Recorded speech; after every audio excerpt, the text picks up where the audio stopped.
Hey everybody, it's your friend Roger Roper. I'm back from traveling around the United Kingdom and France and Ireland, and I was so excited to be back here in the States that I invited Gene Lyons to come over and exchange gifts, tell him all my stories, and we recorded this week's Telegraph together. And while I was gone, he used my mixer. So we brought it back over, and we were going to record together in the same room. And we recorded a very fun podcast together with all the great emails and voicemails that we receive all throughout the week here. The downside of that is I unfortunately forgot to plug in the mixer into the laptop, and because we were listening to ourselves through the mixer, we were none the wiser. So we recorded 90 minutes of ourselves reading and responding to all these emails and voicemails through the internal microphone on my MacBook Pro. So, if you've ever listened to yourself on a microphone through a laptop or a shitty mic, you know just how bad that can be. It sounds like you're either underwater or recording from inside a bathroom. That being said, we didn't want to lose an entire episode, and we don't want to shortchange all of our fans, so we're going to release it. I tried to do as best I could in terms of editing and reducing that sound, but if you're out there and you're an audio engineer and you know how to make internal microphone recordings sound better than this, please let us know. We've had this issue before with Lewis Eartham. I think it's a common theme. That's what's happening here. If Big D is not on the episode, which he's not, it's just me and Gene, these kind of problems happen. We should have known because we couldn't hear ourselves through Zencastr, but we thought, maybe it's just the mixer. Anyway, that's a little behind-the-scenes baseball for you. I apologize, but just to let you know that it will sound different than this, which I'm recording through the mixer and the microphone. It will sound a little bit like we are in a European bathroom stall. Don't ask me how I know that. It's just the way that it is. That being said, we hope you enjoy this week's episode of The Telegraph. Thank you. Here we go. Hi, folks. This is Lewis Eartham, the original Peter Abernathy. Hell is empty and all the devils are here on the Shat TV Westworld podcast with Roger, Gene, and Big D.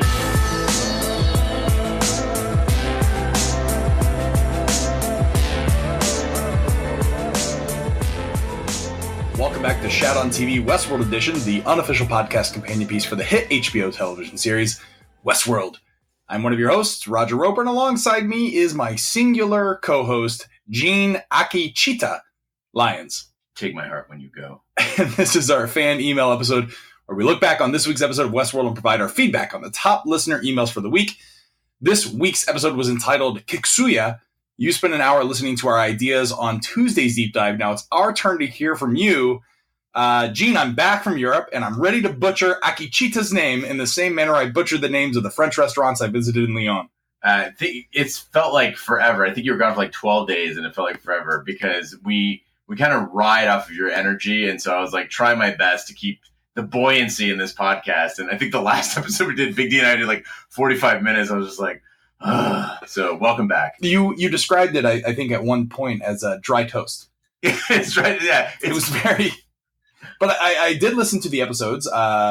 Here's the thing: when I'm not on the podcast, the information level goes up by at least 10%. I'm sorry, 10 times. 10. I'm not good at math. Yeah, I looked at one of the YouTube comments, and one of my favorites was it says, "Notices no cold open. Checks to see who's hosting." Notices it's Gene Lyons, sighs, and then says, "Get ready for lots of facts rapidly." And I was like, yeah, that's right. Accurate. That's right. If you've never listened to the podcast before, we do 3 episodes a week. We start off with the Instacast Sunday nights immediately after we watch the episode. Then we do a Tuesday deep dive where we explore some big themes and plot points and ideas on our own. And then on Friday, what you're listening to right now, this is all listener email, the top listener email and voicemails that come from the fans. And we take the best, meatiest, juiciest parts of that. We read and respond to them. But if you don't hear your email or all of your email that you wrote in, you can go to our website, Shat on TV, where we post all the emails in their entireties. There's a comment section where you can join, and I promise you, it's much better than what you experience on YouTube.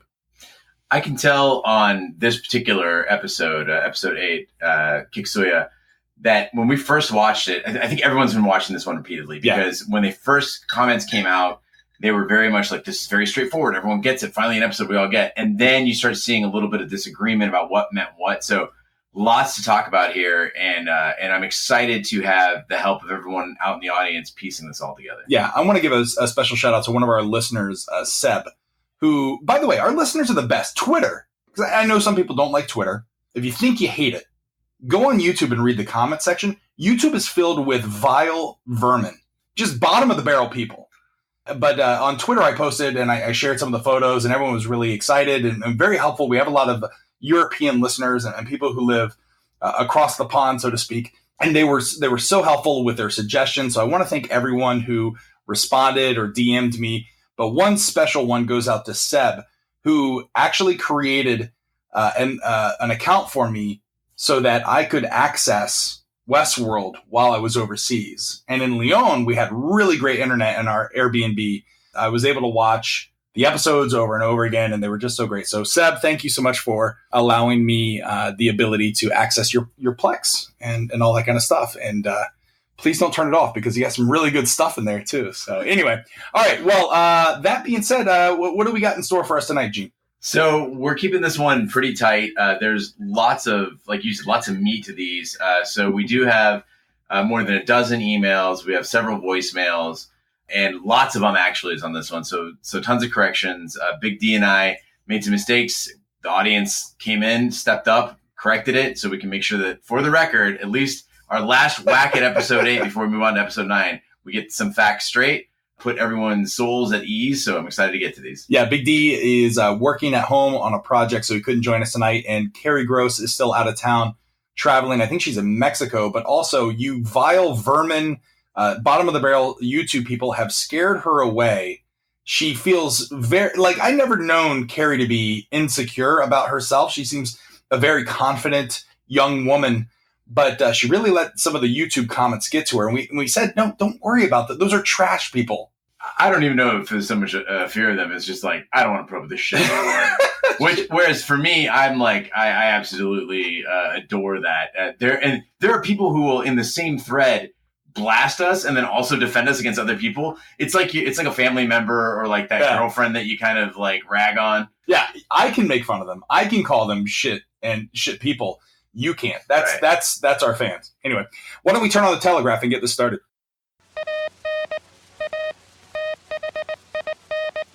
All right, our first Westworld telegraph comes from Ashley in Houston. She writes in, I wanted to ask your thoughts about the scene in the bar where Akecheta goes in. The maze is left next to a bottle of whiskey. Now, we know in Westworld there are symbols everywhere, including the fly that lands on his hand. Was this bottle of whiskey meant to signify that the maze was left for the man in black? And if so, by whom and what does that mean? Looking forward to the deep dive and telegraph this week. And again, that comes from Ashley in Houston. Yeah, thanks, Ashley, for your email. So I've been puzzling over this. Out of all the things that happened in episode 8, the whiskey and the maze set up on the bar with the single shot poured and not drank has been plaguing me, vexing me. That's the word I'm looking for more than anything. I don't think it was for the man in black, only because the man in black at that time wouldn't have existed, right? So this would have still been William. But it does seem like whiskey would be his thing. But the other character that relates to whiskey is, oddly enough, Ford. Like we don't really consider Arnold. We have no reason to think that he was a big drinker. But Ford has said, I don't like to drink alone, stuff like that. So it is interesting. But every time I go back to that scene and watch it, all I can help but think is this is not an accident. This was set up for a reason. So you think the whiskey signifies more than just the fly? I think so. If there was a bottle of whiskey and an empty shot or something like that, I'd say Arnold took a shot, before knowing that he was going to take a shot. Right. But in this case, it seems like it was there. Everything was set up very specifically. And as we know about the show, there are very few still shots that don't have some significance. And then, of course, as you mentioned, the fly is a real giveaway. Yeah. All right. Thank you, Ashley, for pointing that in. Great kickoff to this week's Telegraph. Next one comes from Tom Finn. He writes in about some of the awakening types and conflict to come. He says there are 2 types of awakening paths. The first one is driven by love or affinity, and that's Maeve and Akecheta. Now, the second way is driven by hate, and that's Dolores, or the Deathbringer. These emotions are probably the most basic ones that humans have and are our greatest strengths. Bonds of love, affinity, or community have allowed us to build civilizations, as well as our greatest weakness, meaning hate can cause us to destroy our own world via war. I already see a full-blown showdown of these two paths coming in season 3. We already got a taster from the Ghost Nation point of view video in episode 1 that Strand and Barford watched. I didn't know the guy's name was Barford. Yeah, Bernard Ford. Bernard. Oh, Bernard. Barford.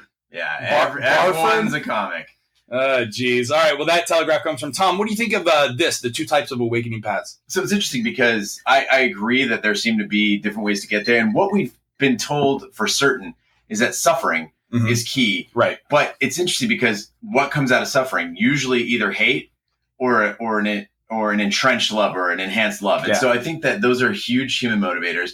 I don't know if the show is as simple as Star Wars, the dark side and the light side of the Force, but it could be. Well, think about it. In the prequels, which we absolutely hate here at Shat the Movies, the suffering that Anakin is, it's related to his love. It's related to his wife dying at childbirth. And then he wakes up, no. Also, his mother died by sand people.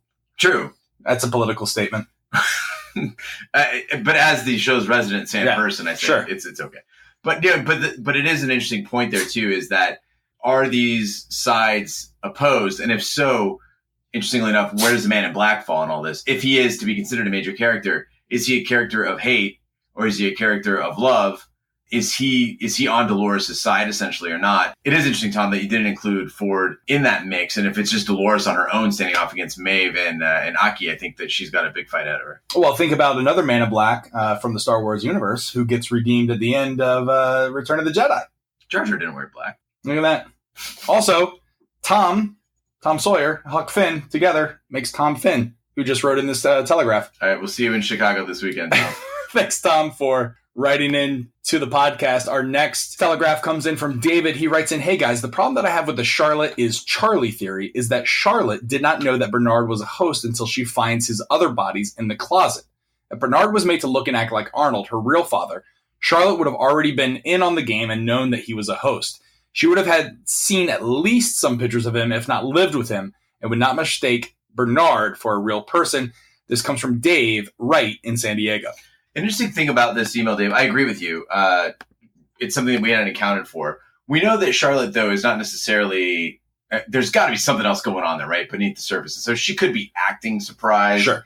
I don't really know. It's also possible people have written in and said, and we'll get to that later in the telegraph, that maybe Arnold didn't look like Bernard. But I think one of the great things about episode 8 is it brought us to the realization that what we're really craving is fewer mysteries at this point. It's like, spell it out for us. And so I'm like, I just want so badly to believe that things are exactly as they are in face value. Yeah, well, you also have to think about to the picture. If that was truly something that we saw in season 1, where Bernard is looking at supposedly the photo of Arnold and all the flashbacks, Jeffrey Wright looks the same.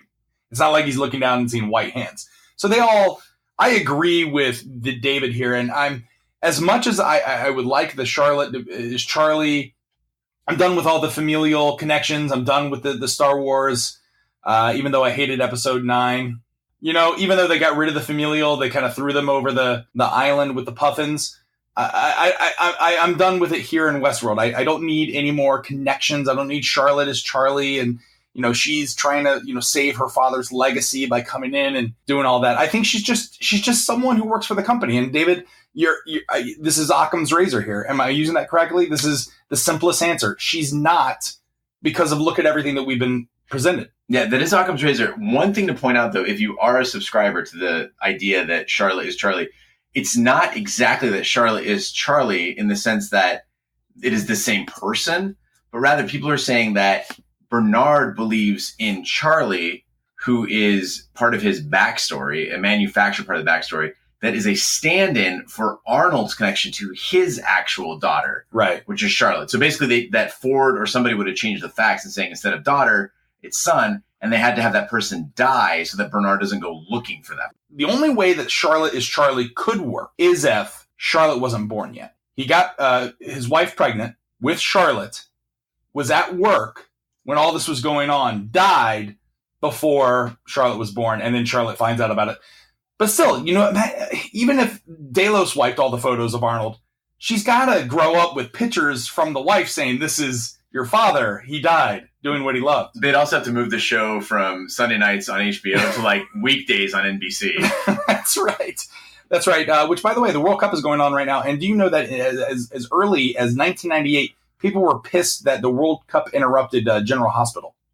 I'll take Iran versus Morocco every day. Every day. Every day. Thanks, David, for writing in. The next Telegraph email comes in from Warren. Warren writes, hey, guys, if it hasn't been already, I wanted to direct you to a short story by H.G. Wells called The Door in the Wall. You must read it before your deep dive because it connects so well to the last episode. J.J. Abrams is also really obsessed with H.G. Wells, and the Nolans have used his work in their past films. It's a 20-minute read at best. Enjoy, Warren. You're a literary expert. Gene, did you go back and read this, or had you read this before? So I did. And Warren, it's interesting. I always thought, based on War of the Worlds and other publications that I'd seen variations of or things based on, that I really liked H.G. Wells. I got to tell you, it's dense and tough to read. Yeah. But I did read through the whole thing, and I think the note that I didn't realize that Abrams was obsessed with H.G. Wells, so that makes a lot of sense. The crux of it, to boil this whole thing down, which it is written in a very English way, is the point that there is a primary character who tells a tale over dinner, I believe, and in that tale, he talks about having a few chances in his life to go through this door and what exists on the other side of it, and that search to get back there again. And there are so many parallels. I really, really encourage people to check it out. You can go online, actually, if you just Google it, at online-literature.com/WellsHG. You can find this piece. It's a really short read. And again, digging through there are intense connections to Westworld. And again, we've talked about, biblical reference, literary references. This is one that it is an uncanny parallel. Okay, so the crux of it is he's searching for this door. What's behind the door? Does he ever find it? Like a garden, and basically this idea that there's a world in which he exists, and he's always trying to find his way back there, but knowing that like the last time he goes back, right, he won't be able to come back into the real world, sort of thing. So there's a lot of Man in Black in there. Okay. So it's an interesting tale. And again, I'll admit that, and again, I studied literature. I had a tough time slogging through this. It's not an easy read, but it is a quick one. Yeah, it's almost the same way of like if you travel to Leeds and go to a soccer match and you saddle up to a bar and some guy and next to you, some local, asks you where you're from. It'll take you about 15 minutes to understand what he's asking. But then when you do, he buys you a couple pints and you end up all there. They couldn't believe that a guy from Arizona with one of our other buddies, Ryan, was with me. They couldn't believe that they were from Arizona sitting in a bar in Leeds watching England versus Costa Rica. It's like when I see any British people in Arizona, I'm like, how? Yeah. Why are you here?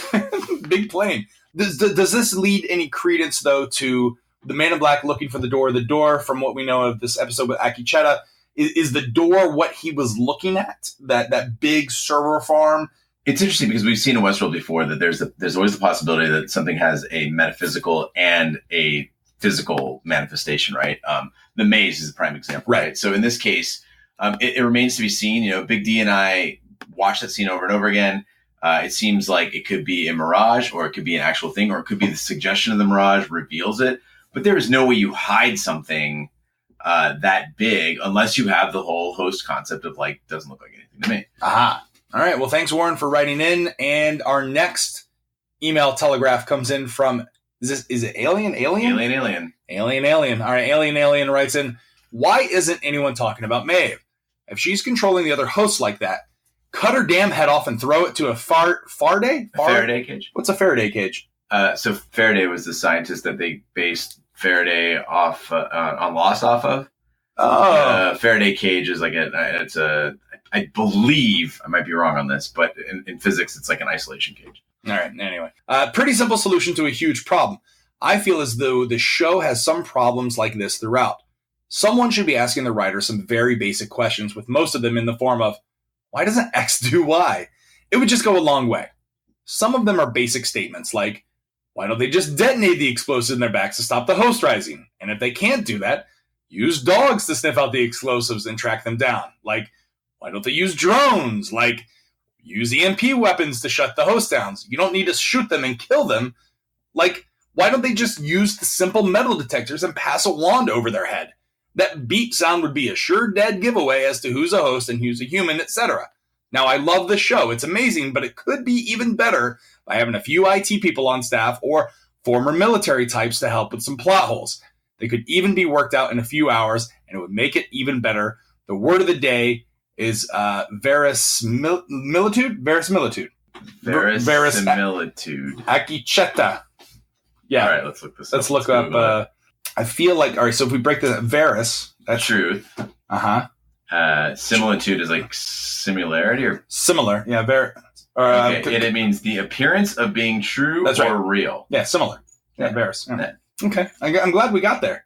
So I agree, and I talked about this with the Man in Black, and said, okay, if he's serious about trying to achieve his ends, and he knows that there are killer hosts out there and everything else, wouldn't he have like some body armor, an automatic weapon, maybe a helicopter, stuff like that? Now, for the Man in Black, it could be explained that he wants to play the game, that he's a little not right, but it doesn't make sense for Delos. You know, you see them coming in there.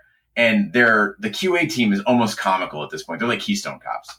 With the exception of, it wasn't this past episode. It was the episode before where they're using the Hapsmatic. Is that the ones where it tells you? Haptic vest. Thank you. What's Hapsmatic? Hapsmatic? I think my grandmother had one of those beds, a Hapsmatic bed. I don't know. Haptic is it points you where you need to be going. It gives you physical feedback to direct you. Right, exactly. It's like when I play Xbox, State of Decay, and the feral zombies are chasing us. There you go. Yeah, join us on State of Decay too. At Shirtless Lincoln. And I am Shira. So the problem that I have here though is that it's a television show. Listen, if you want to watch a show with tons of plot holes that you could drive a train through at high speeds, go watch The Walking Dead. It's terrible. This one has a little bit of questions, and they probably do have a military advisor on. They probably do have IT people on, but it's a show. It's going to have some things that are going to leave you scratching your heads, but the ultimate way, it's still telling a story. It's still going to, so it can't have everything right, because if you go that far, then I think then you might have, it'll turn off some casual viewers, which like The Expanse. Like The Expanse is very thoughtful in its technology and its science, but it's not for everyone. So I can't believe I'm saying this, but I'm going to be the one that references Star Wars now. Now, Star Wars is fantasy. It's not sci-fi. Right. And we've decided that Westworld is sci-fi, but Westworld never asked to be sci-fi. No. If you consider it as a fantasy show, it becomes something very different. And so I always go back to the fact that when I was a kid, I thought lightsabers versus blasters, it seems like a blaster would be a much better weapon to have. But they establish in this world that the lightsaber is the ultimate, most elegant weapon, right? Now, you can still get massacred, as the Jedi Knights did, but that it is one-to-one. It is, with someone who knows how to wield it, it is the best. And so when you think about this world of Westworld, you've got to think that the story would fail if they just blasted an EMP and came in and wiped everybody out. It'd be like, well, that's over, And in season 1, we talked about that. We're like, if these hosts are going to have an uprising, they better have a real good plan, because what's going to happen is the military would just step in, and wipe them out. And so it is a great question of like, could you at least give us some part of the story that makes it so that they can't have air support? Why? Because X, or they can't have tanks or EMP explosions, or maybe the detonators can't go off because the network is down, right? Yeah. Something like that. Well, all right. So if I were to answer this question truthfully, think about real life examples. Think about what Facebook did with its data breach, or Equifax, or all these major multinational companies that have a lot to lose if word leaks out that they weren't doing what they were supposed to be doing. They go bankrupt. Jurassic Park. They try to cover it up. It's a Michael Crichton book, right? Instead of, trying to go in and shut down, they created this giant, I don't want to get into Jurassic World, but you know what I'm talking about. Like they're Delos, it's in their best interest to keep a lid on this. Plus they're trying to extract data. I mean, they've invested billions upon billions of dollars. This is not a cheap endeavor, and they can't leave all this behind. So, of course, they're not going to come in and use the emergency wipe it all. There's so much writing on this, and I think that's why they're not going in there with drones or air support. They're not going in there using an EMP blast, and they're not trying to blow up all the hosts with their heads. Now, Maeve cutting off the head, yeah, okay, I could see that. That's a hole for me. Well, and the show does sort of address this in the sense that you see during all this, it's shocking. During all this chaos, you still got techs like collecting bodies, trying to clean them up. They're still trying to salvage as much as they can. And so you see that there is a degree of greed and ineptitude in this company. And I think you hit the nail on the head, Raj, that they're trying to salvage as much as possible. Their concern with salvaging their IP is far greater than their concern with stopping this. Yeah, I agree. A couple quick notes here. All the likes that I said when I was reading it, Alien wrote those for effect. So all you YouTube commenters who say, the show would be better if they didn't use filler words, that's why. Alien is actually a prolific YouTube commenter. So also, thanks so much for sticking up for us on YouTube. We really appreciate that. The little Shat army that's sticking up for us. There you go. Our next email telegraph comes in from Jeff. Jeff writes in, Gene and Big D, with regards to Logan, I have no doubt that he is human. What you are seeing is a result of a dissociative episode in which Logan is so shocked at being bested by William and, in essence, being made powerless and exiled that he rejects reality. He almost becomes childlike, like, where is the door? This is akin to having a child ask for a parent. In essence, he wants to wake up and be young and invincible Titan he imagined himself before going with William to Westworld. Akecheta hears this debate, this logic loop that William reminds himself after both entire body sunburn and significant dehydration. It jibes with his own questions about the world and is searching for understanding his place in the world. As a host that was programmed by Arnold, he needs meaning in life.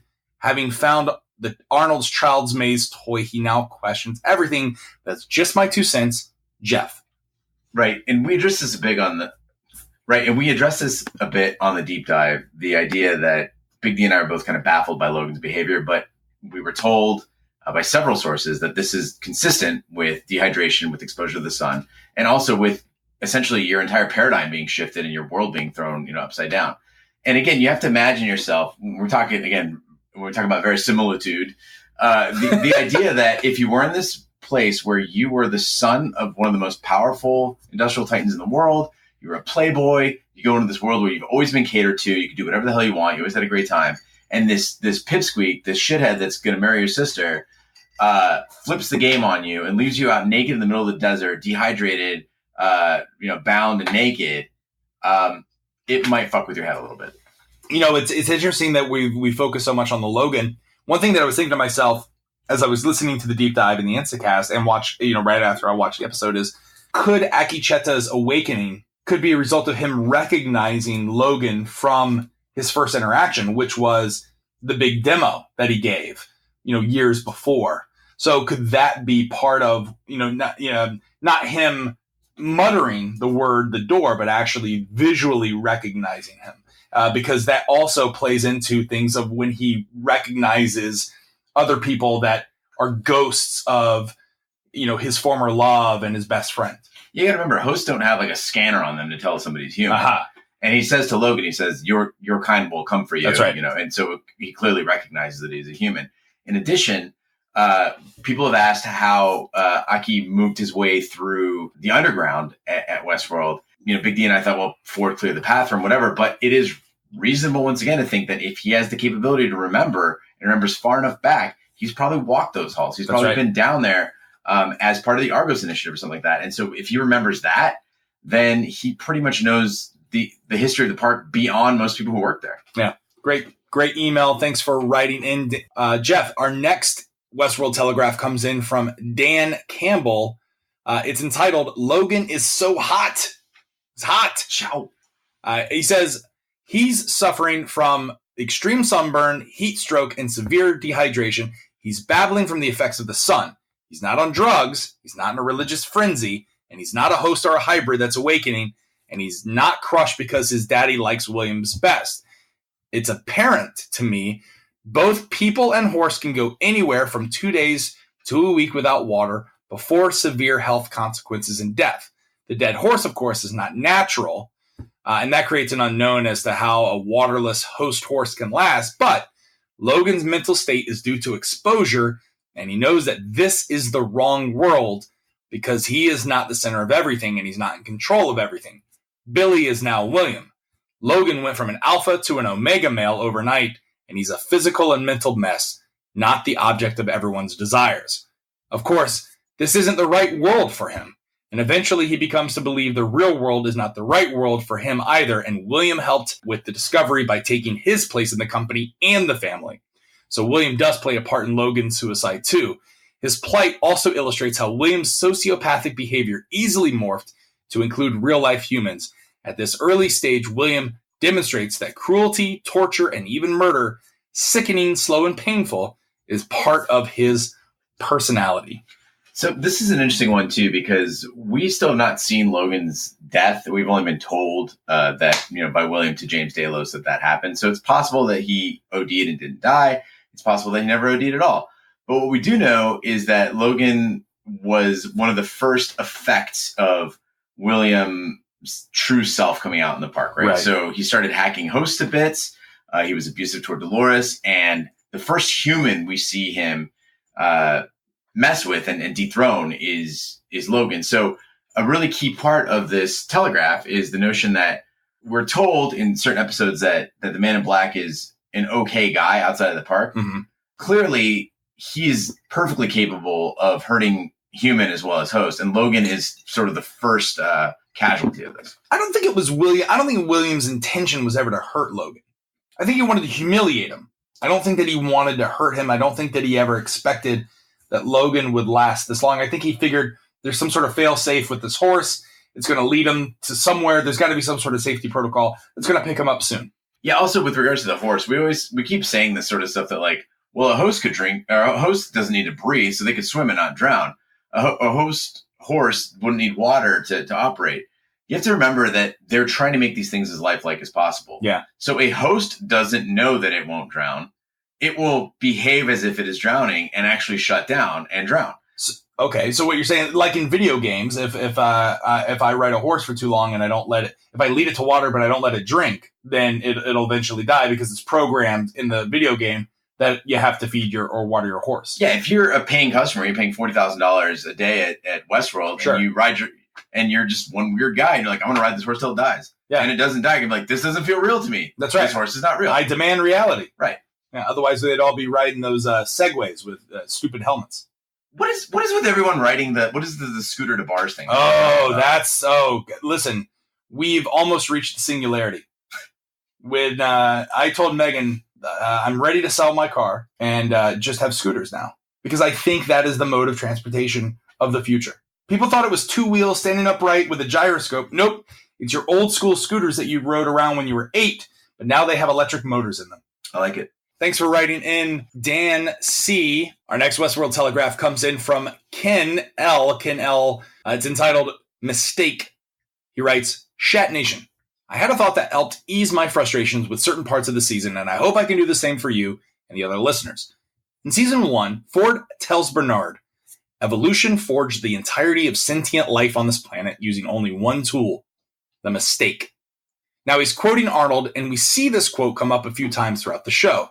It's an important point, and I think we're seeing it happen before our eyes again as evolution ushers in the dawn of a new dominant species. Throughout the show, we as viewers have moments that range from eye rolls to full-on shouting at the TV as we watch certain characters act like complete idiots. Some examples. Why would Felix and Sylvester go along with Maeve's plan in the early stages? People had such a hard time believing this that they were convinced that the two less-than-brilliant techs were hosts programmed by Ford to help her. Nope, they just made a series of dumb choices. Secondly, why would early behavior techs not clear out the old data from a host before opening the park? Are they short-staffed? Fine, but still, pretty poor decision. Thirdly, why would behavior admins try to keep a secret that a host managed to live in the park for over 9 years? Because it's easier to update and keep it quiet rather than risk your job over one host? Perhaps, but that was still short-sighted. Fourth, why were Stubbs and his security team too incompetent to find evidence of Teresa's murder, Maeve and the unauthorized butchers wandering around on Mesa, or Dolores going off her loop repeatedly over the years? Is this laziness? And lastly, Why would a QA consistently underestimate hosts even after seeing what they can do? Is this hubris or is it stupidity? We're seeing a theme here regardless. It's all mistakes. It's easy or more satisfying to think that Ford planned it all, whenever something rather seems illogical or someone's dumbass choice gives another huge player another huge opportunity. But I think Ford realized that he didn't have to plan it at all. I think he correctly anticipated that mistakes in the form of human error would give rise to a new evolutionary step. He may not know or have known whether the exact where and how, but Ford plays the long game, and as long as he managed to pull off the massacre at the gala and become the ghost in the machine through the cradle, he knew he could help aid evolution as needed. He's doing it right now with Bernard. Now, does this make boneheaded QA tactics easier to watch? No. But thematically, I don't think we can really accuse Nolan or Joy or the directorial staff of being lazy here. I think it fits the plot. So Big D and I talked in the deep dive about the concept of mistakes and their necessity in evolution. And we talked about how there was kind of a perfect storm of instances with Aki that brought him to his sentience.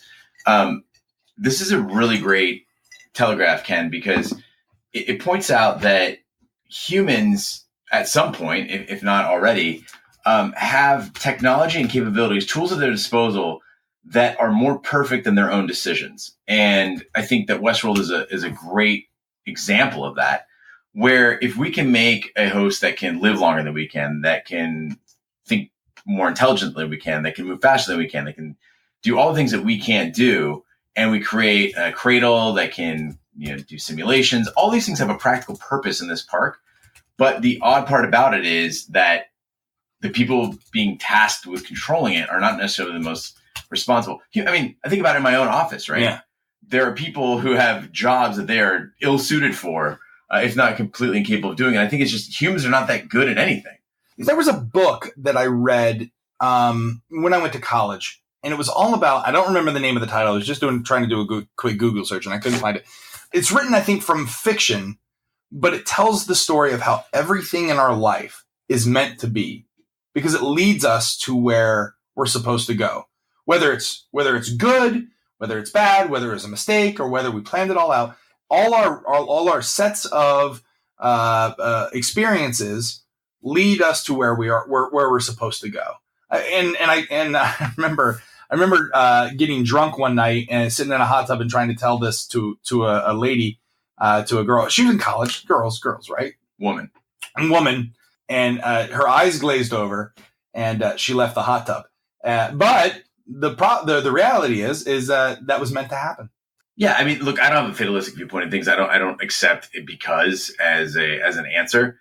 But at the same time, as Garth Brooks said, some of God's greatest gifts are unanswered prayers. So basically, the idea being, listen, we're saying, folks, what we're trying to lay down here. No, but seriously, it is the idea of the mistake. Again, I love the way Westworld will bring a speech from, particularly usually Anthony Hopkins' speech, from season 1, and when people, and they will key you up to understand what that means, 2 years later. And I thought that was a great pickup by Ken. Do you agree, though, that he's saying the mistakes that are being made by all these individuals that he pointed out here, that helped and Ford predicted that would happen because he knows that humans make mistakes? I don't know that I agree on that part. Like if Ford intentionally put inept people in place so that evolution would succeed, I don't know about that. He seems genuinely surprised at Aki's progress. Like it seems like he discovers it. And if anybody set that wheel in motion, I think it was Arnold. Thanks so much for writing in. Our next telegraph comes in from Steve Eppley, who's pretty upset that I think someone wrote in and said that there were no character development this season. He writes in, there's no character developments this season prior to this episode? Maeve's character has come a long way, and so has Sizemore's, who appears to have sincerely regretted the consequences of having radioed QA for evac. And of course, Teddy's mild-mannered character has received quite a boost. And this is a much longer email that you can go read on our website, shatontv.com. But I really like this part. So that's actually on us. We actually said that. Big D and I were like, what made this episode special is that we see character development, which we haven't seen all season. And Steve is absolutely right. A lot of times when we Instacast, we're thinking of our, that's our immediate reactions. And I think we misspoke, and what we meant to say is that this is the most overwhelming, most beautifully depicted, most powerful character development. Yeah. But yeah, there's been a ton of character development this season. So yeah, sorry, Steve, we misspoke on that, but you're absolutely right. And I love that he, again, the best telegraphs come with evidence. And it was like, no, look at this one, and this one. All these people are undergoing change. Some of them as a result of a tablet being swiped, and some of them as a result of actual incidents in their life. Yeah, two episodes dedicated in Shogun World. That was all about character development. Thank you so much for writing in, Steve. Our next telegraph comes in from Ken Knox. He writes in, Good day. Good day. Good day. Good day. My question is why Maeve was wounded by the bullets. If she truly is woke, then she should understand that the bullets pose no real threat to her. Unless their brain is damaged, woke hosts should not be getting injured or killed as a result of the type of injuries which previously killed normal hosts or humans. Dolores, for example, takes a couple rounds in a previous episode without flinching. Is this an indicator that she is really not woke and has simply been programmed to ignore the type of damage, or is this just another instance of the writers not sticking to their own rules? Thanks for your time, Ken. So, Ken, I don't know how much of a ballistic expert you are or anatomical expert, but we have to remember that these hosts are not The Walking Dead or zombies from State of Decay 2. So they have an anatomy, they have a musculature, they have a skeletal system. As they said, they're not servos anymore. They're not the old school robots that you would think of, right? So this is tendon and muscle. Yeah, they're not the Alpha 2 models. Right. And so it's when Dolores gets hit, she takes 2 rounds. One, it looks like kind of near the hip, and one toward the shoulder. Again, painful, yes. Yeah. Perhaps incapacitating. Yeah. And she pushes through that. Maeve gets lit up by what looks like probably 7.62 or 5.56 rounds. And those things, if you understand the way they rip through a body, they are creating a massive cavity of air before they rip in. The exit wound is massive. You're losing muscle tissue, probably broken bone. And again, even though she may not believe that she is hurt, she does have a physical being, which is being shredded by these bullets. Yeah, I mean, she's still awake, right? She's still on. I mean, a normal human being or a normal host would have already gone into the protocol of shutdown mode. Maeve is still being able to talk to Akecheta through, we assume, her daughter, right? And communicate that way or through the mesh network. So she's still working, but at a much reduced level because of, I think, the like you said, it's the damage that she's received. I mean, Terminator. In Terminator, he's still fighting. He still, shows up. He climbs up the gear and shoots the T-1000 with the grenade launcher and then lowers himself, doing a little thumbs up in the lava. But he was malfunctioning because of all the damage, and that's, I think, what's happening to Maeve here. Absolutely. Yeah. All right. Thank you so much for writing in. Our next email telegraph comes in from Nick Nespeta. Is it Nespeta? Nick Ness. We'll say Nick N. All right. He writes in, I totally agree with you that it's irrational to think that no one would recognize Bernard as an identical match to a much younger founder of the park. I do not believe that I've heard anyone mention the fact that possibly Bernard and Arnold look nothing alike. The only picture we've seen of Arnold is when Bernard is told by Ford that he was made in the likeness of his partner in the photo, and all of a sudden he sees his image there next to Ford and his dad. Other depictions of Arnold in the early timeline show him as Jeffrey Wright, but this could just be to make the point that Bernard has his likeness. However, it's never mentioned that Ford made Bernard to look like Arnold. It's just that he made him in his likeness. So what do you think? Could later in the season or future seasons, we learn that Arnold looked more like Danny DeVito? First of all, I would love if we had a Danny DeVito Arnold. It would be amazing. Brilliant. I always loved Danny DeVito. Loved him in earlier movies. Loved him in was it Batman Returns? Oh, he was the best Penguin. Yeah, best Penguin, and only really 2. Only better than the 1960s. Better Penguin. So better than Dick Cheney. But wow, you really no,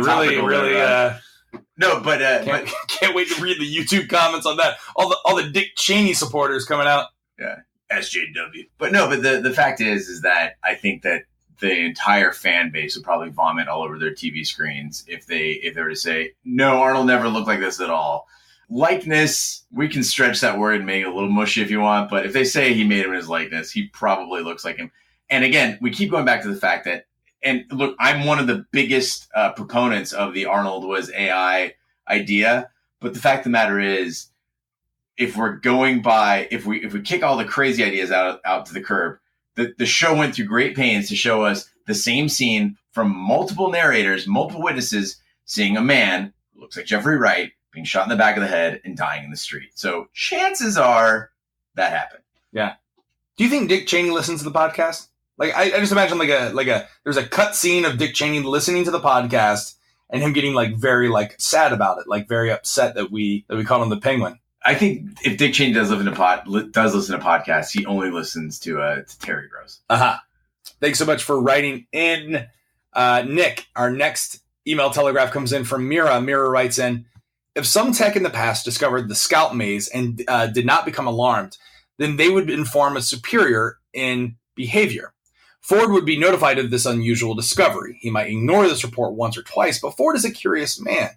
He might have a glorious bear programmed as a honey trap to taunt and attack the Ghost Nation village, stalk their children, and this could force the cornerstone programming of the Braves to kick in and hunt down the special bear to protect the honor of the tribe, to collect its teeth, or to defend its kids. In this way, Ford could lure a group of Ghost Nation warriors on a bear hunt away from their encampment so he could freeze the whole lot of them at once and investigate the scout maze business more thoroughly.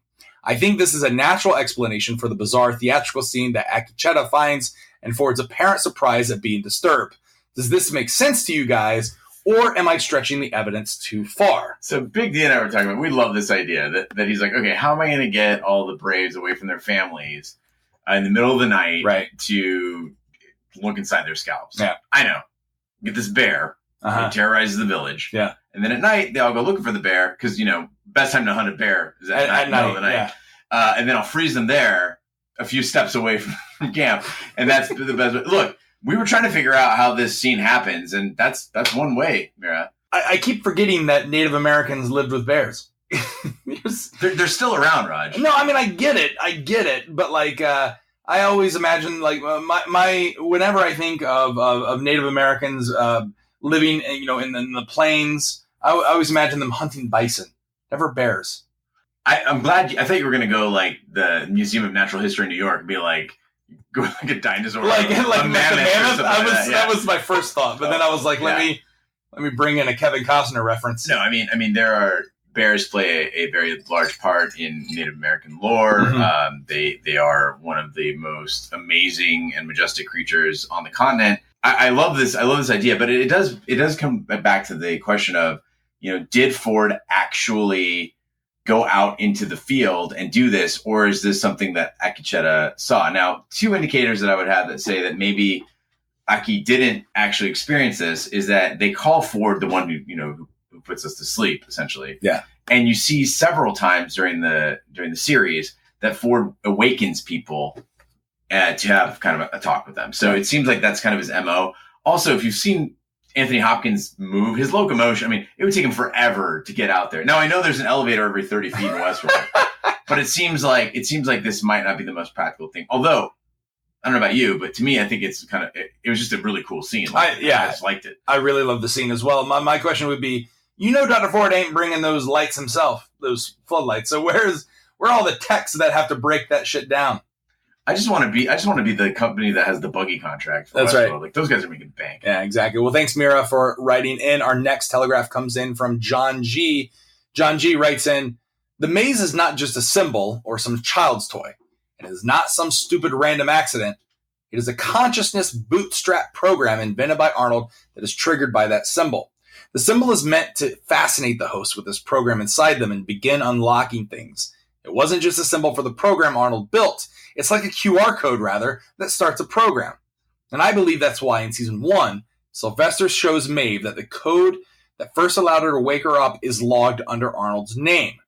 This dormant code is written by Arnold, so when it gets activated by contemplating the maze, the code that starts unlocking things slowly is done under Arnold's name.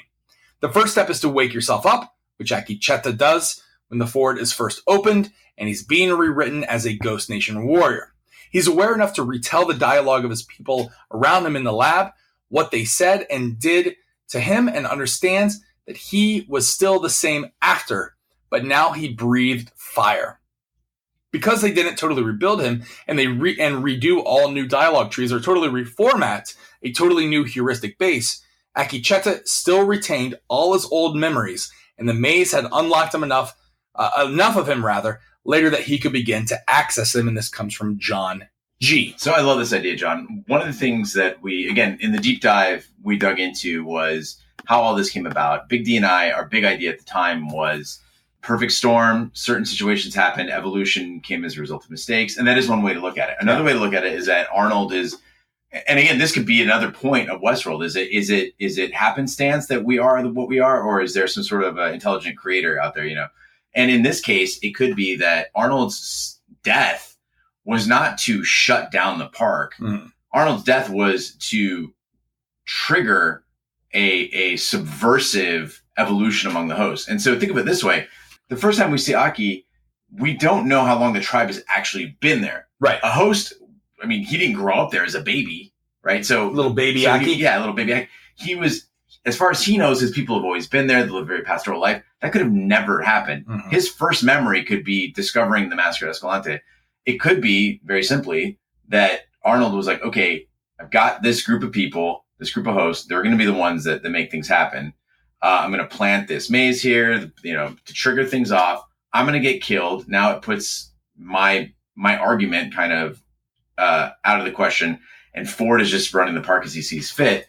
And all the while, there's this thing growing. One of our listeners, Jeff, it was actually his birthday yesterday. Happy birthday, Jeff.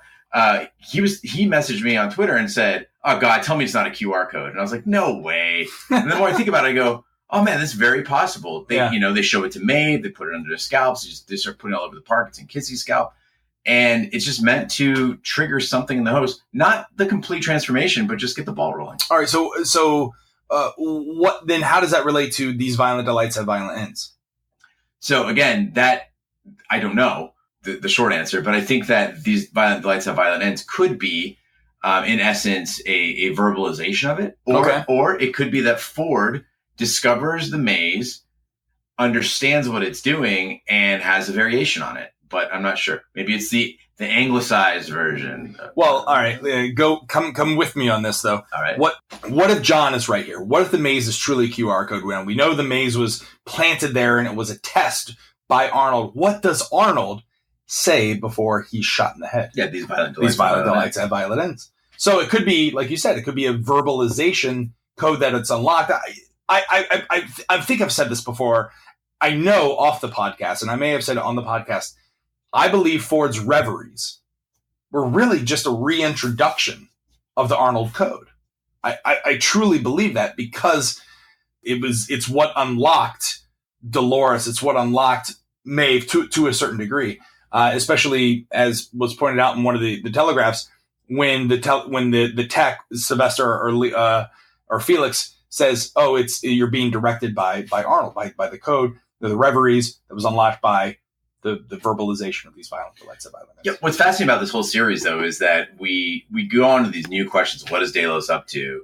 And, what is Aki's past? And, how is Dolores going to succeed or fail? And what is Maeve's level of consciousness and all that stuff? And we still, beyond all these questions, haven't gotten to the core question of who's the good guy, if there is a good guy, who's the bad guy, and what's the point of all this?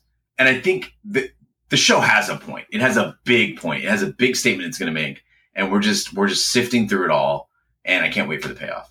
Well, now's the time of the podcast where we open up. We started this on Game of Thrones because we were new to Game of Thrones, and we didn't read the books, and so we said we're probably going to get things wrong. Please write in and tell us our corrections, and we labeled that whole section of that podcast, which you can download now on iTunes or Google Play. Actuallys, and I think that's carried over into all of our subsequent podcasts, including Westworld. So this is our corrections and omissions that we may have said something silly on the podcast, and you heard it and you wrote in. So our first actually comes in from Richard M. He writes in, "Hey guys, just to let you know, in this week's deep dive, you mentioned that Maeve doesn't hear these violent delights as part of her awakening. Actually, I'm pretty sure Dolores says these violent delights have violent ends to Maeve in series 1 outside the Mariposa. However, keep up the good work. I love the podcast and Westworld." You're absolutely right, Richard. Yeah. We said that we were kind of trying to, again, draw that line between the accidental awakening and the intentional awakening. We said that Maeve was all on her own as a result of the Man in Black's attack on her and her daughter. But in fact, there is a scene outside the Mariposa which very clearly Dolores says it to her, and she does have a reaction. The camera is on her for a bit, and there is a reaction from Maeve. So you are absolutely right, Richard. That was an excellent actually, and we had a couple of those. We said it just before. All right. Our next actually comes in from Carl. He says, actually, this is only partially an actually. I'm thrilled that you guys love the episode as much as I did, and I thought that the Instacast was excellent. That said, I'd planned to add a snarky but good-natured addendum to this email to say that a great bonus to come out of the episode was that you guys finally have heard the name Akecheta enough times to finally end the butchering. Alas, no. If we take our pronunciation cues from everyone's authoritative Welshman, the name is Akecheta. Akecheta. Not Akecheta, not Akecheta, nor someone wrote in Akechet. Yeah, Akecheta. Or Big D's new one, Aki. That's right. Please, gentlemen, I adore the pod and loathe nitpickers and trolls, but I have to admit that it somewhat distracts from your excellent content to hear the wrong name 30 or so times in just over half an hour. So what do you think of this, Gene? So Big D actually got a very helpful message in from one of our listeners who is a speech trainer. I believe at the speech. So we're not pathologists. Someone who helped speech therapist. Yeah, someone who helped like King George with his stuttering in World War II. And so what she did was actually helped him out, and he wanted to send a shout out to her and say basically that the way to remember it is there is the door, and in order to what does the door have? A key. So a key. Yeah. Chita. Right. And that's how you should pronounce it. So it's Akecheta. Akecheta. Yeah. Akecheta. Or Aki. I think Big D he's a very eloquent individual in real life. He doesn't stammer or stutter nearly as much as you and I do. But he does have some issues with names. It's very odd, but he's very sensitive to it. If you know Big D like we do, he suffers. He'll send us texts. I'm working on it. And we edit out all the times where he gets really upset at him when he does this. Yes, it was me that first came up with our original pronunciation was Akecheta because we didn't hear it. It was just in written form. So I'll take the blame for that. But now that we've heard it, we are going to do better at it. Could Aki or Akecheta, could he be the key to unlocking the door?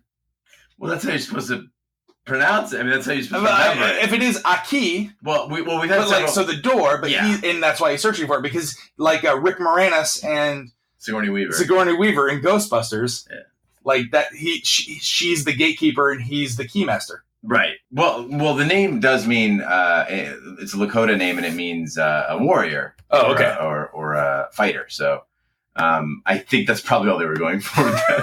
Okay, so it's not. He's. Let me try to find the name real quick. Give me 1 second. I think it was Muriel or the name of the woman who wrote in about it. So thanks, Mira, for your email in to help Big D sort through Akecheta. We appreciate it, and we promise to do our best in the future to pronounce it correctly. Thank you. That does it for all of our actually. Thanks everyone for wrote in. Listen, only 2. That's not bad. Although we did get multiples of these violent delights. Violent ends. Yeah, it was like 18, but in 2 categories. Yeah, exactly. All right. Our next section of the podcast is where we listen to your voicemails. If you want to leave us a voicemail, if you don't have time, or you're in California and can't text drive because it's illegal, or you're anywhere else that you don't text and drive, like use the voice command. Our voicemail is 914-719-SHAT. That voice number again is 914-719-SHAT. Or you, if you're outside the United States and you don't want to use international dialing, just make a little voice memo and email it to us, hosts at Shat on TV, and we'll play it. All of our voicemails, we can't play them all. We're gonna pick the best ones and respond to them. This voicemail comes in from Austin in Virginia.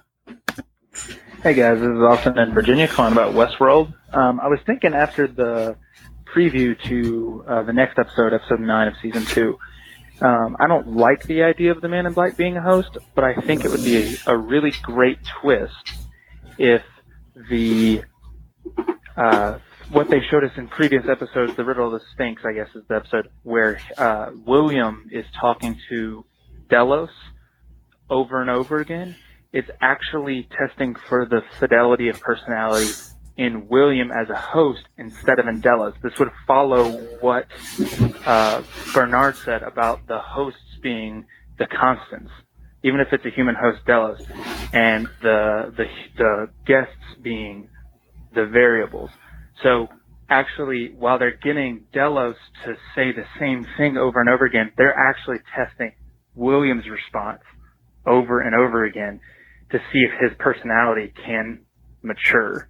And I know that sounds kind of crazy, but it would be a huge twist. It would turn everything on its head. And if you look at the Insider timeline that the Insider put out, that happened, the first meeting, they say, happened about 25 years ago. And if he's on build 149, that puts a new Man in Black host testing for fidelity at almost exactly 2 months every time. So they would replace William every 2 months. And I think that would be a really good way of kind of turning the show on its head and having a big twist that I don't think a lot of people would catch. As you're focusing on maybe Delos's way of trying to get immortality, but in reality, Ford's already figured it out, and he's actually running William through fidelity tests himself. So I don't know. That's just an idea. Think about it, comment on it, and love the show. You guys do a great job. Thanks. Yeah, Austin, thanks so much for calling in. This is something that I was thinking about as well, but I didn't want to bring it up because I listened to this voicemail, and I kind of have to agree with a couple of those things. I think if they are going to introduce the fact that William is a host, they're going to come back to those scenes that we saw earlier. Right. One of the things people have pointed out is they said, if you have a fidelity test and William keeps coming in and he looks different, then you wouldn't really be testing for fidelity, because James Delos would look at an old man walking in the door and go, what the hell? I've just been in this room for a couple weeks. How did you get old? Who are you? Right. I think it would dilute Daddy Delos's story arc if it turns out that William was a host and that those whole things were just fidelity tests for them. Plus, I think we heard a whole soliloquy that Ford told Arnold in the cradle that, hey, I can only survive here. I can't survive out there, which points back to, the instances of what happened to Delos. Yeah, but the James Delos test wouldn't negate that. I mean, William is still being replaced every 2 months, right? So they're basically saying that this is as far as he can go. Oh, I see what you're saying. That you have to put a new one. And again, one of the big arguments we've had is, well, he ages. Well, if he's replaced every 2 months, then they're going to build They're going to build a slightly older one each time. I mean, it makes a lot of sense. I'm the last person to like a far-fetched theory, but this one has got just the right amount of tinfoil, built upon some pretty solid bricks. Yeah, this is my second favorite tinfoil theory with these examples next to Big D's. I'm sorry, it's not Big D's. It was our collective Arnold is AI theory. Thanks so much for calling in, Austin from Virginia. Our next voicemail comes in from Bill in Toronto. Oh, it's Bill in Toronto again. I forgot to mention that I think that at this episode at about 20 minutes, 50 seconds, where Aki, a.k.a. Zarn McLarnon, first realizes he's done this before, the look on his face and the take that he gives is Emmy-worthy. He told the whole story in that one little glance to his left. This ain't right. Anyway, again, power out, bye. Yeah, I think no one can argue that this performance was absolutely moving. Very, very little dialogue in this scene. I'm sorry, in this episode on the part of Aki, but good God, man, like the facial expressions, the body posturing, everything about it. You don't see performances like this on TV often. Even if people didn't like this episode, there's no denying that the performance that was delivered by the actor who plays Akecheta. I'm falling back into the Big D pits here. There's no denying that he gave a powerful performance in the veins of, or the what was it called, verisimilitude of our friend Lewis Hertham. There you go. Thanks, Bill, for calling in. Our next Westworld voicemail comes in from Brooke. I'm sorry, Buck. Lions. I had a little bit of a feeling for your thoughts on Maeve, where she was actually there being checked in on.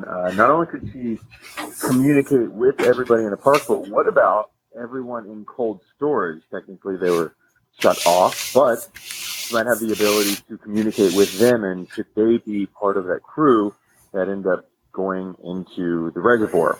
Just an idea. Thought I'd pass it along. Thanks for all the great work. Listen every episode, every week. Great job, guys. Hey, Buck, how's it going? So Buck, for people who don't know Buck, Buck is, I don't want to give him away, but he is a TV meteorologist in a major market in Ohio, and also was pretty much one of my only friends when I lived in Ohio. So we built mopeds together, very old friend, and it's good to hear your voice, man. And he's got a good point here. Now, we saw that at the end of season 1, that those hosts in cold storage were very easily mobilized. Now, I thought that when they stored them in cold storage, like, they were put away, all motor functions were taken out, they removed every component that would make them viable. It seems like, no, cold storage is not a complete shutdown. It's just a sort of a stasis. And so it could be that she is accessing all of that, especially that Maeve is, especially if you consider that the cradle is offline. Then a shared consciousness among the cold storage would be a very interesting place to hide a lot of data. Yeah, I agree with you. Our next telegraph voicemail comes in from Kathleen. Hello, Shat on TV. I am so glad to finally talk with you all. This is Kathleen. I've never called you before, but I'm very happy to be making this phone call concerning Westworld, Episode 8, Kiksuya. It was very awesome. And I'm sure someone will not tell you this. Out of all the responses that you get about this episode, which I thought was phenomenal, but its effect on me was it made me go to sleep. And I know that sounds crazy, but that's the effect that Westerns have had on me ever since I was a little girl. And I've watched all the Westworld episodes first and now into the second season.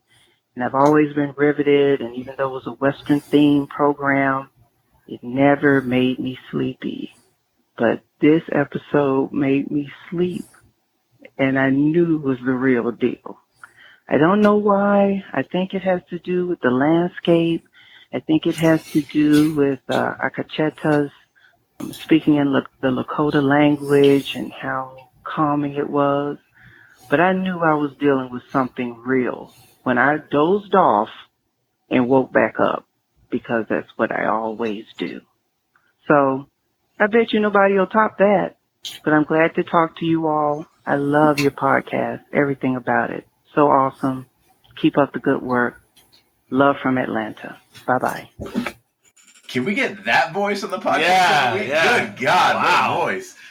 I kind of wanted to snuggle. Yeah, I suddenly got very like I needed a glass of warm milk. So there, I think there's a very good reason for this, and that is that Westerns, what people don't realize about Westerns is that what makes them so powerful is that they follow a very strict set of rules in storytelling. They're highly patterned, highly organized. Westerns don't deviate very much. Right. And that's what this episode did. It was in ways very much like a Greek tragedy.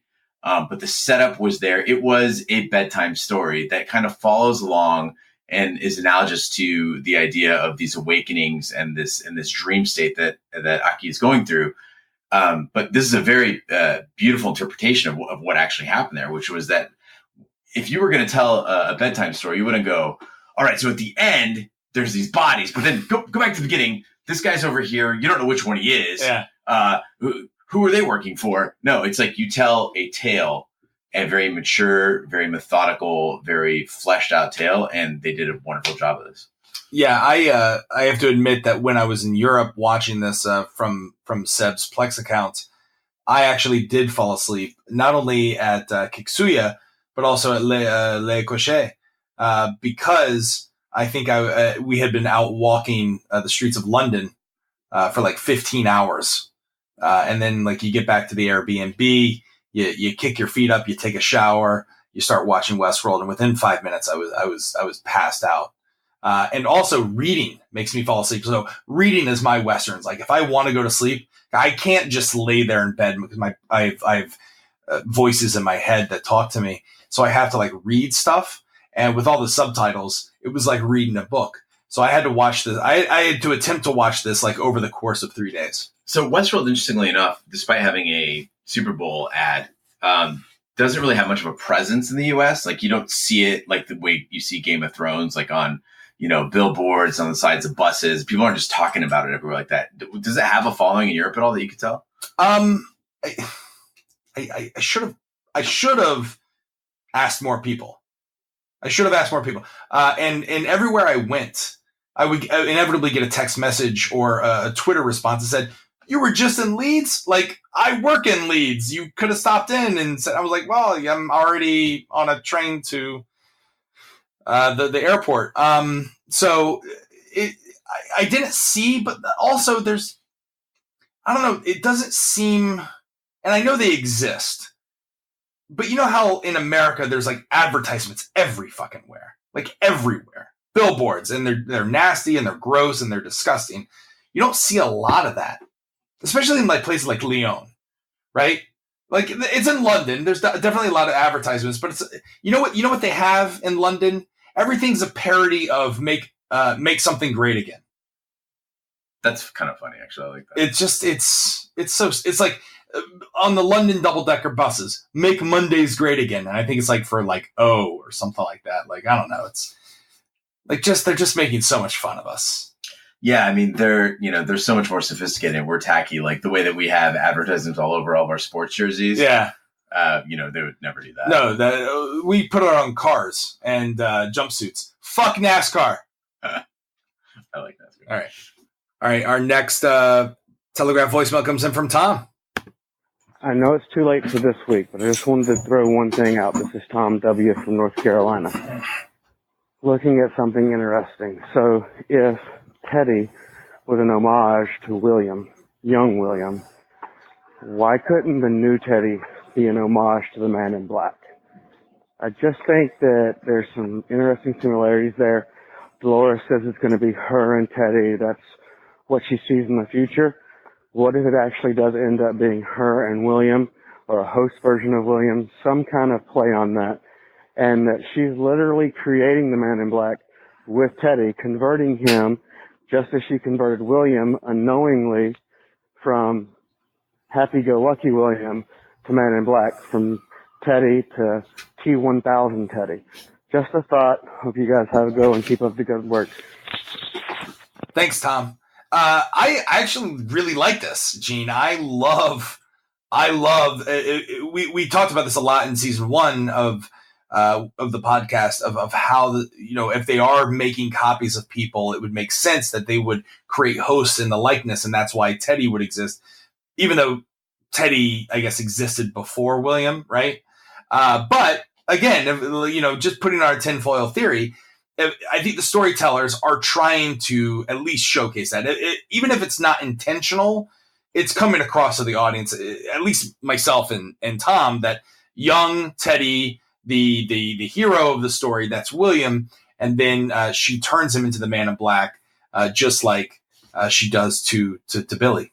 Yeah, one tempting thing to do with these hosts is to treat them as their people, that the same rules apply, and they don't. So, for instance, if somebody says, well, Teddy was an homage to young William, and somebody goes, well, Teddy predates William's arrival in the park. Well, that host model might, but that build may not. And so, again, it goes back to, and we see in season 1 even that Ford finally gives him a backstory. He didn't even have one before that. Oh, that's right. He just existed. He says that your backstory starts with this villain named Wyatt. He said, basically Teddy now deserves a backstory. He's earned a backstory. And so we should always remember that the hosts, when incepted in their original build date, may not have the same story at the end. And also, conversely, a host like Dolores is physically not her original parts, right? So like that body has been rebuilt over and over and over again, but she basically has her same core Dolores characteristic in there. Yeah, just like my ex. She got braces. She got boobs. She got LASIK, not the same model, and then left me. That's rough, man. Yeah. Sorry about that. Well, she turned from Dolores to Wyatt. She turned from hero to villain. And now she's wearing it. And now she's, now she lives in Germany. We got one more voicemail for today. Okay, this is for Westworld, and I gotta be quick to not piss you guys off. But I would really actually kind of appreciate it if the show, losing words in the middle of the thing. You guys have the magic of editing, right? I'd really appreciate it if showrunners left was it towards hand or was it just evolution without an answer, because it's like a parallel to real life, and I don't think we'll get an answer. And that's gonna fuck with the audience for a while. It's gonna be great. Yeah, what do you think of this, Gene? I think I've never been that high. I think that I want that answer. But when two people do independently reach, a sort of an idea like that, it does kind of make you think, well, maybe there's something to this. And I totally agree that they're raising the question of, is there a divine hand? Is it just evolution on its own? Does life find a way, as Crichton likes to write? But I want the answer. Actually, I want the answer in this, because it is, to me, is the biggest mystery now. We talked about this during the Telegraph. Someone else wrote in and said evolution comes from mistakes. You guys also talked about this in the deep dive. I don't like my TV shows to tell me everything. One of the weaker episodes, I thought, in The Walking Dead, back when it was really good, when Frank Darabont was still in charge, was the season finale, when they go to the CDC in Atlanta, and the guy explains why all of this is happening. That was a Frank Darabont episode. That never in the comic books, it's left ambiguous, because Robert Kirkman assumes most people know the zombie fiction, know how it happened, even though in the books they never actually call them zombies. So I felt like, as a viewer, I don't want to be force-fed. I don't want to be spoon-fed information all the time. Like, especially, I want to come to that conclusion on my own. And I think brilliant shows are like that. It's why Sopranos, at the end, people didn't like it, because they left it ambiguous. But in Inception, one of your favorite movies, one of my favorite movies of all time, it's left up to our own interpretation of what happens. Does the top keep spinning, or does it not? Knowing that, Jonathan Nolan is the brother of Christopher Nolan, I think he should let the show breathe and let it happen, and not do the J.J. Abrams situation where they end the show where they all, go to the church and hug each other. Yeah, you can end any story with, and then everybody died. Right. Because that's eventually what's going to happen. So, yeah, go with that. All right. Well, thanks everyone who wrote in and called in. If you want to be part of the conversation, our email address is host@ShatOnTV. You can also find us on social media. Our Twitter handle, our Instagram handle is @ShatOnTV. You can also find us on Facebook. There, occasionally I respond. I'm not so great. We do put all of our emails in their entirety on our website, shatontv.com. You can join the conversation. You can see all the emails that were read on the Telegraph and respond to them there. But don't feed the trolls on YouTube. That's my job. That's right.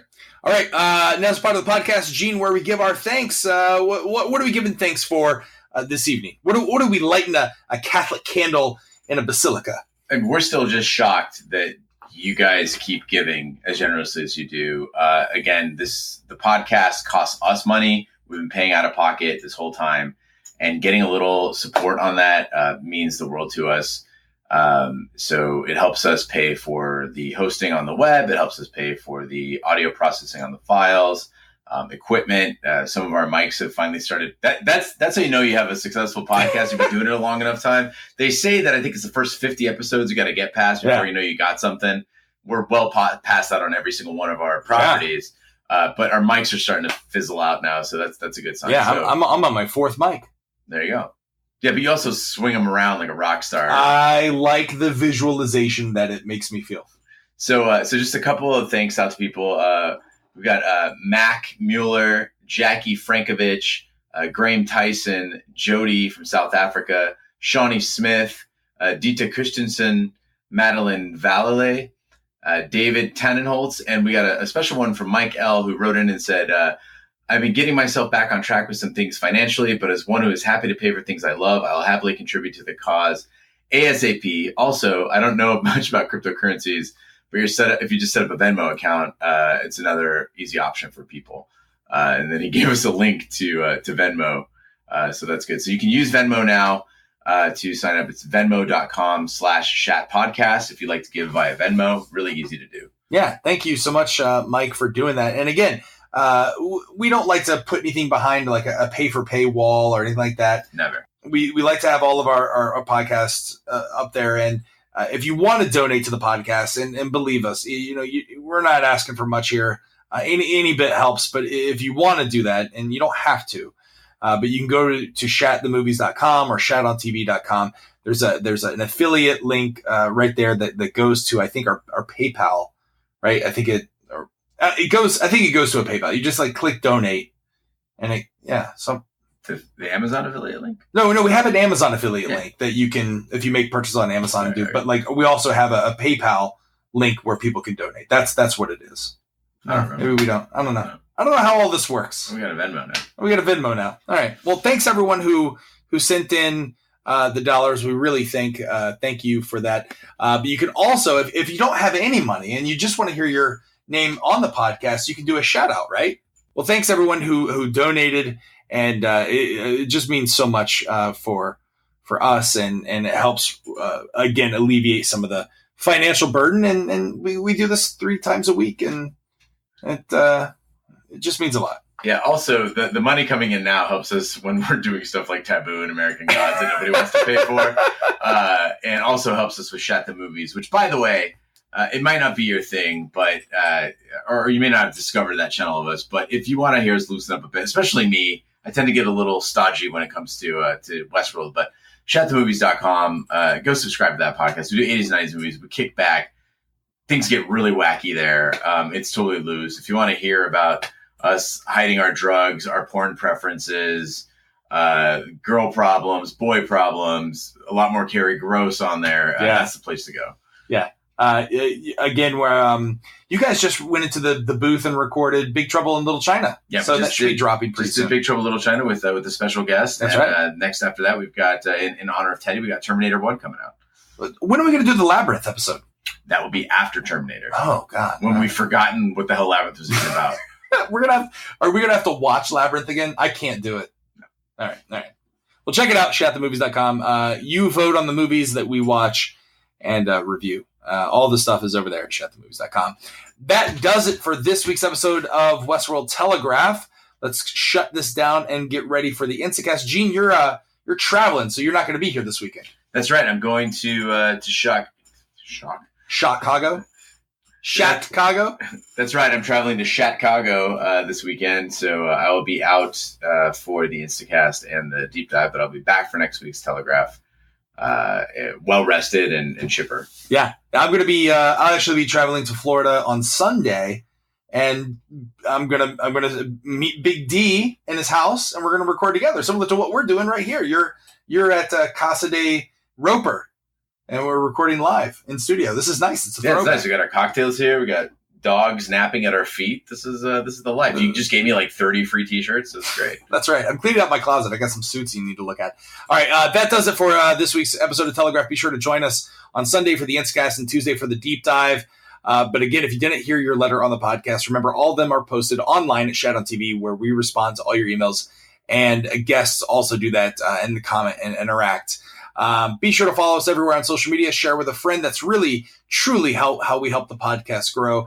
We're everywhere on Twitter, Snapchat, and Instagram. Again, that handle is Shat on TV. Our Facebook, just search for Shat on TV Podcast. Our website, once more, shatontv.com. Our email, hosts at shatontv.com. Our phone number, 914-719-SHAT, 914-719-SHAT. Remember, we also are looking for some sponsors. I think, Gene, we've lined up one for next month. I believe we have something in the works. We can't announce it just yet, okay. But you might hear some really official sounding stuff coming out in June. There are actually advertisers who now are looking for Westworld podcasts, and we happen to have one. So hopefully, I don't want to jinx it, but it looks like we might be getting some financial donations there, which again, are not donations. We might be getting some sponsorships. That's right. It is a charity, and that'll again allow us to do some other projects, do some of the shows that you guys really want to hear. And we've had lots of suggestions, but it's just a matter of finding the time and the money to do it. Yeah.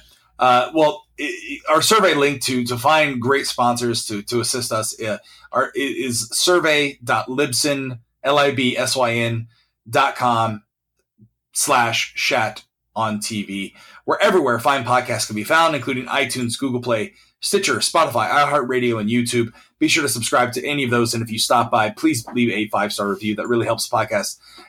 Finally, like we said earlier, if you like what we're doing over here at Shat on TV, where we review Westworld, Taboo, American Gods, and Game of Thrones, check out our sister podcast, Shat the Movies, where we review the best 80s and 90s movies from our childhood that you, the audience, vote for. Check out all the information over there at shatthemovies.com. On behalf of my co-hosts, Big D, Gene Lyons, and Carrie Gross, I'm Roger Roper. Be sure to join us Sunday for our Instacast episode of Westworld. It's getting to the end, episode 9, then only one more. Thank you so much for listening. Take care. We'll see you next time down here at the Mesa.